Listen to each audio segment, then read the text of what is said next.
The article discusses the environmental challenges faced by the Indian Himalayan region (IHR) due to developmental projects and emphasizes the importance of the Environment Impact Assessment (EIA) process.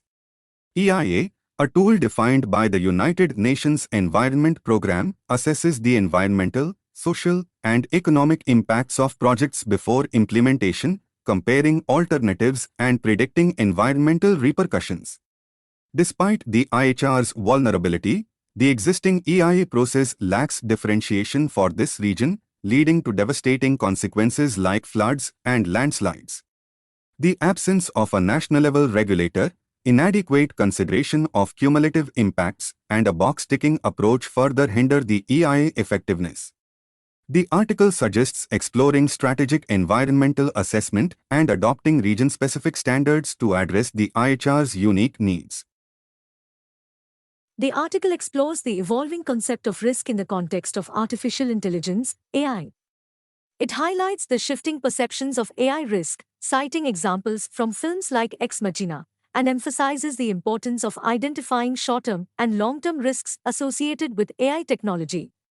Long-term risks, including the amalgamation of AI and biotechnology, potential disruptions in essential services like water and electricity, and the possibility of a runaway AI, are discussed.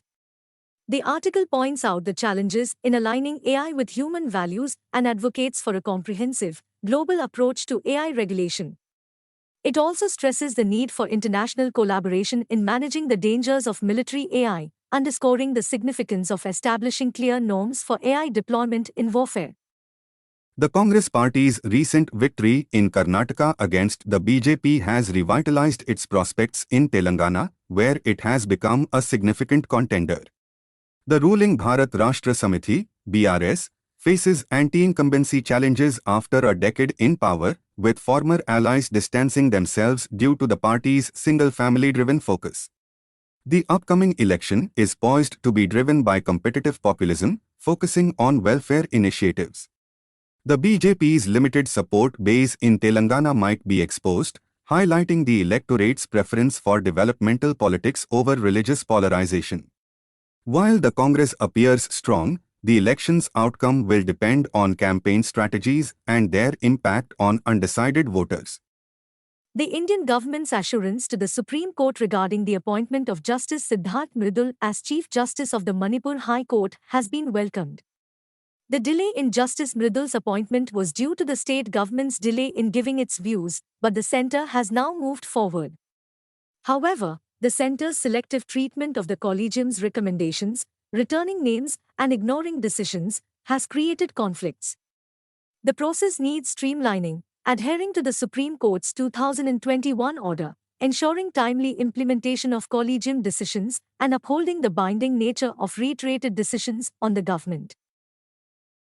The formation of the India Alliance by the opposition parties poses a challenge to the BJP in the 2024 general elections. While the alliance appears formidable, it lacks significant representation from Dalit parties, raising doubts about its commitment to promoting social justice. Parties like the BSP in Uttar Pradesh and the VCK in Tamil Nadu have played important roles in Dalit politics, but their influence has waned recently. In contrast, Adivasi groups have shown robust political presence, often aligning with secular parties against the BJP. For the India Alliance to be a strong democratic alternative, it needs a social justice agenda and more Dalit Adivasi leaders. The Congress in Kerala, buoyed by recent victories in assembly by polls, is gearing up for the 2024 general elections. The party's United Democratic Front, UDF, is banking on anti-incumbency sentiments, alleged corruption charges against the ruling Left Democratic Front, LDF, government, and discontent among government employees. However, the LDF government has executed significant projects, improving its image.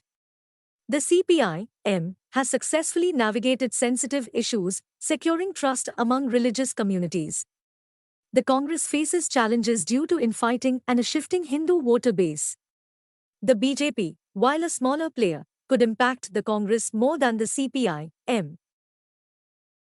India has recorded nearly 95,000 dengue cases and over 90 deaths until 17 September 2023.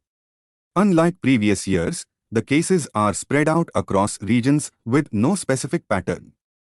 Kerala and Karnataka in the south, Maharashtra in the west, Odisha in the east, Uttar Pradesh in the north, and Assam in the northeast have the highest number of cases. West Bengal recorded the highest share of cases over a 15-year period, 2008 to 2022, followed by Punjab and Uttar Pradesh. Chhattisgarh had a disproportionately high death rate despite a low share in case burden, indicating poor disease management. However, the analysis must consider variations in medically certified deaths across states. The government of Karnataka is considering relocating waste processing facilities in Bengaluru to the outskirts of the city. Currently, the city generates around 5,000 tons per day, TPD, of waste, expected to increase to 6,000 TPD in the next few years.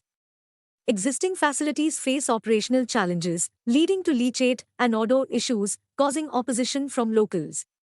The new waste processing facilities, ideally processing 1,000 TPD each, should focus on composting fresh waste, addressing odor concerns. Farmers should be engaged, and the government should offer free organic compost, reducing chemical fertilizer reliance. Existing facilities can be converted into dry waste management centers, reducing transportation costs. The rising cost of healthcare in India, especially for non-communicable diseases, often leads families to financial distress and poverty. Palliative care, which focuses on improving the quality of life for individuals with life-limiting illnesses, offers a solution. Early initiation of palliative care has been shown to reduce health expenditure by up to 25%.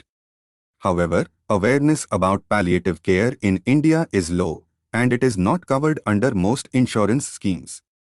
The incorporation of palliative care into the healthcare system can save money for both patients and providers, protecting people from avoidable health expenditures and improving the quality of life for patients. A study by researchers from the Netherlands Cancer Institute has found that some cancer cells develop resistance to the drug Taxol due to the location of a particular gene inside their nuclei. Taxol-resistant cells were found to have the ABCB1 gene detached from the nuclear envelope and moved further inside the nucleus, resulting in a 100-fold increase in RNA corresponding to the ABCB1 gene.